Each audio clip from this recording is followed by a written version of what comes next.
Здравейте, драги зрители на Глутастично и добре дошли в първото видео за 2026 година. Както виждате, времето не е особено приятно, но все пак ние започваме днес нашата нова поредица и стадионите на България, в която поредица ще влогваме от различни мачове, на които ходим, като за днес сме подбрали един доста интересен, според мен, и според доста хора, които следят българския футбол, предполагам, а именно матчът между Локо Горна Оряховица и Пирин Благоевград. Както виждате, доста сняг се сипе, ние в момента сме в Търново, Горна Оряховица е на 20 на минути 30 от Търново, така че е същото. Надяваме се, нали, ако успеят да оправят стадиона да е годен за игра, да се играе матча, ако не, нали, съответно по-хубаво да се отложи за по-хубав ден, но във всички случаи, ако се играе, ние сме там. Първият епизод е със сигурност в Горна Оряховица.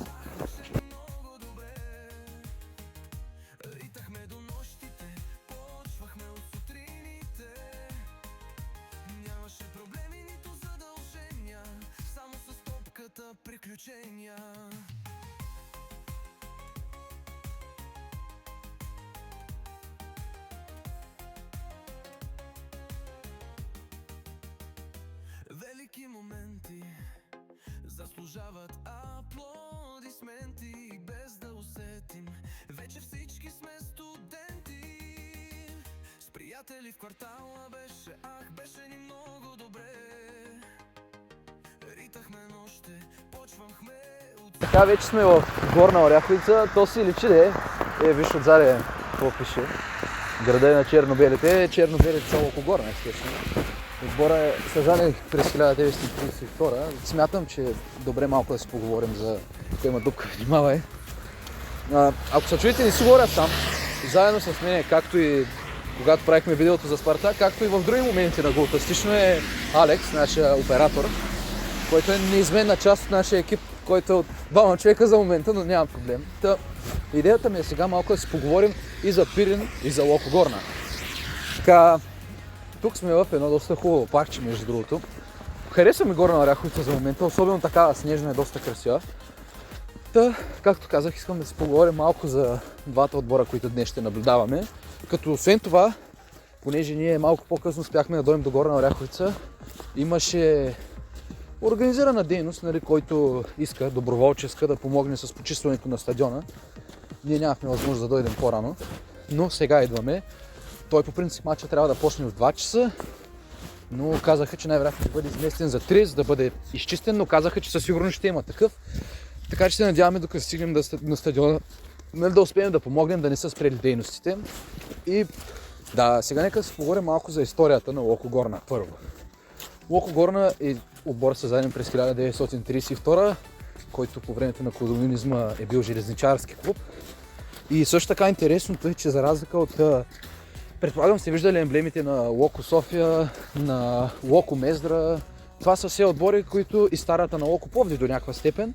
Това са все отбори, нали, които... може би Локо Пловдив не са много добър пример, но по принцип Локо Пловдив и Локо Горна са двата железничарски отбора, които до ден днешен, нали, се казват Локомотив и нямат една и съща емблема и просто отдолу да пише примерно града, нали, Мездра, София и така нататък.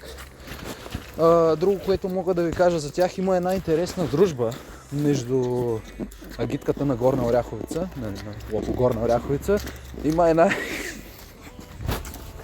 След това леко лирическо отклонение, понеже нашия оператор настъпи в една опасност, наречена киша смесена с локва, продължаваме с нашия story time.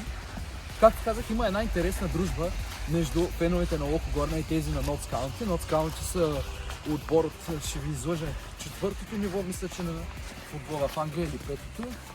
И винаги им седи едно знаме, което е, нали, пише Notts County, нали, Локо Горна. Така че ще ми е интересно, ако някой може да ми каже малко повече за тази история, понеже аз нямам си на представа как точно става тръбата между тях, така че някой, ако може, да напише. И така, продължаваме с нещо също доста интересно за Локо Горна. Те имат...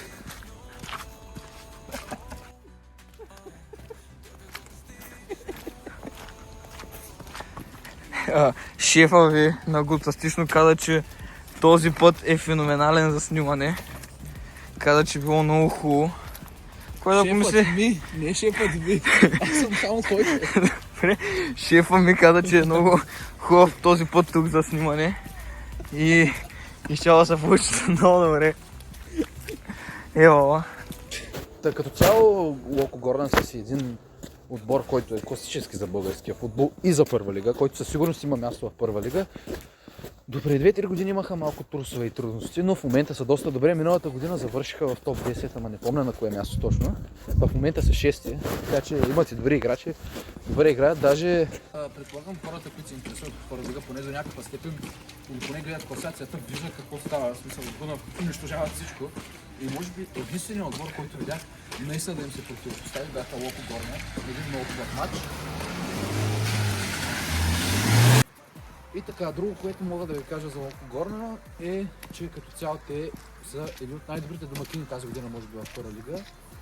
Интересен факт от към печелене на купи, те имат 2 спечелени купи, поне по мои изчисления, по мои знания поне. Не говорим за титли и така нататък, защото имаха трета аматьорска лига, спечелиха преди 2 години, но са печелили купата на Интертото през 1992 година и сега наскоро, мисля, преди 2-3 години спечелиха и купата на аматьорската лига.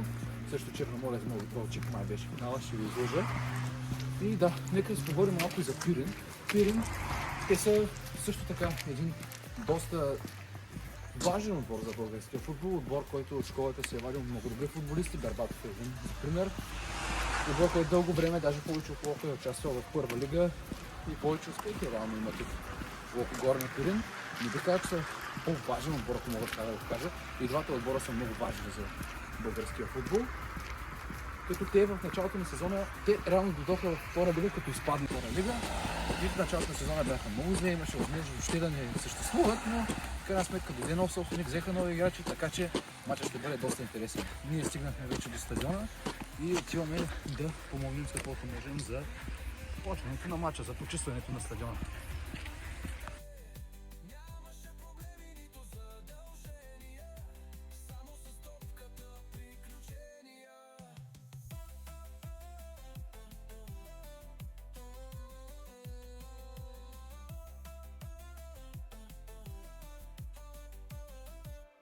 Велики моменти заслужават аплодисменти и без да усетим, вече всички сме студенти. С приятели в квартала беше, беше ни много добре. Ритахме нощи, почвахме от сутрините. Нямаше проблеми, нито задължения, само с топката приключения. С приятели в квартала беше, беше ни много добре. Ритахме до нощите, почвахме от сутрините. Нямаше проблеми, нито задължения, само с топката приключения. С приятели в квартала беше, беше ни много добре. Ритахме до нощите, почвахме от сутрините. Нямаше проблеми, нито задължения, само с топката приключения.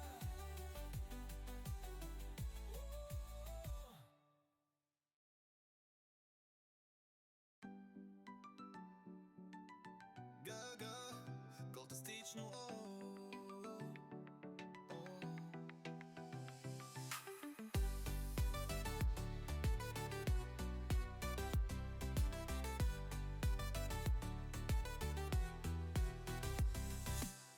Гага, фантастично. Гага, фантастично. Гага, фантастично. Гага, фантастично.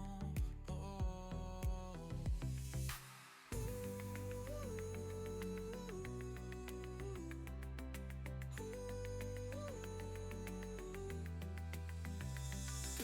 фантастично. Гага, фантастично.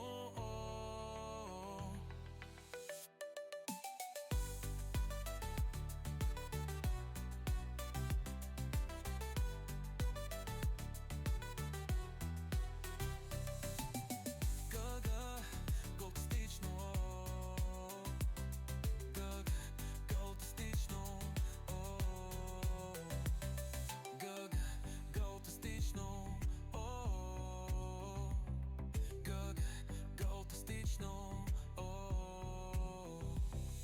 фантастично, как фантастично, как фантастично, как фантастично.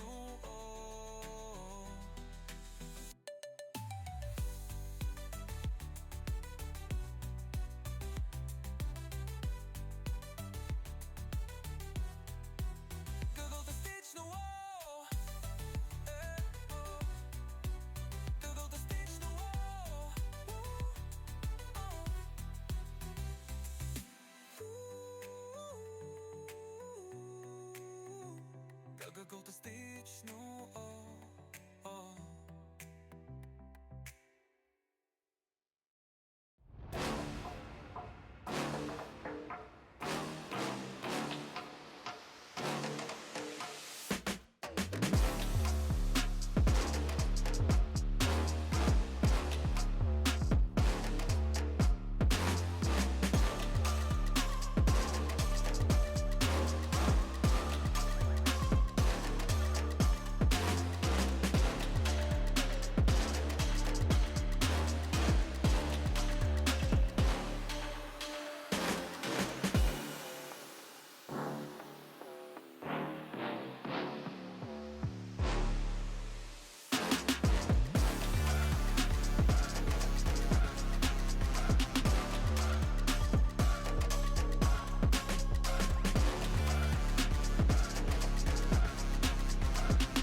Че нашето приключение в Горна Оряховица.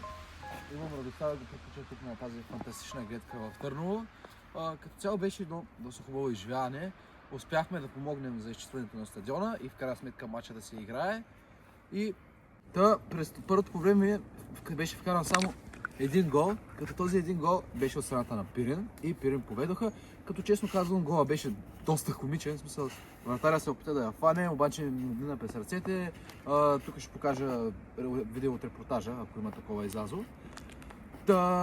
Друго, което видяхме през първото по време, беше една равностойна игра, бих казал, но Локо Горна направиха много индивидуални грешки, наистина много индивидуални грешки, докато Пирин с новия треньор си личи, че доста на ниво се представят, не правят индивидуални грешки и като цяло им се получаваше играта през цялото време. Не мисля, че имаше някакви фрапантни грешки, докато от страна на Локо Горна имаше наистина фрапантни грешки в атака и в защита и в пасовете.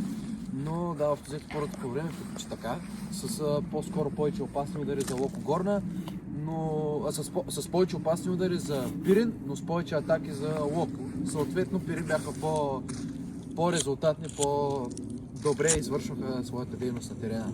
Продължаваме с второто по време, когато обаче нещата вече малко се промениха и атмосферата доста се нажежи, ако мога така да го кажа, въпреки че имам предвид за нещо, което свързва сняг, а именно, че почна да вали доста сняг и съответно терена стана доста по-мокър, както и в момента тъпчем по сняг, наистина усеща се колко е мокро направо, но да, пролича се наистина, че терена почна да става пречка до някаква степен за играчите, като втория гол на Пирин, който дойде, мисля, че в 53-та минута, нещо такова, тук пак ще ви оставя репортаж да го видите.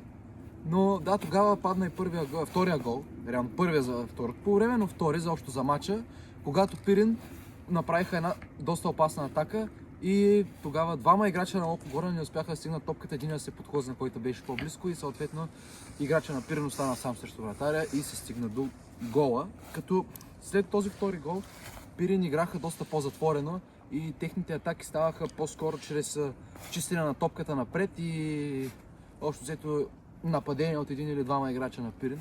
Горе до това беше през цялото второ полувреме от тях.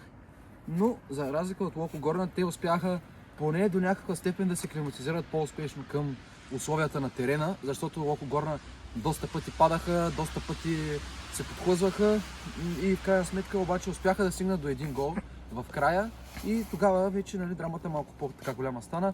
Имаше възможност да видим изравнение, но в крайна сметка не го видяхме и Локо Горна загубиха, но честно казано аз смятам, че има поне един позитив от цялата тая работа, именно се доказа, че има хора, на които им пука за Горна Оряховица и за футбола там и успяхме да помогнем игрището да бъде в ред, да може да се играе този матч. И да, общо взето мисля, че това е всичко за нашия първи влог и стадионите в България, нашата поредица, като съвсем скоро очаквайте и втори. Go, go, go,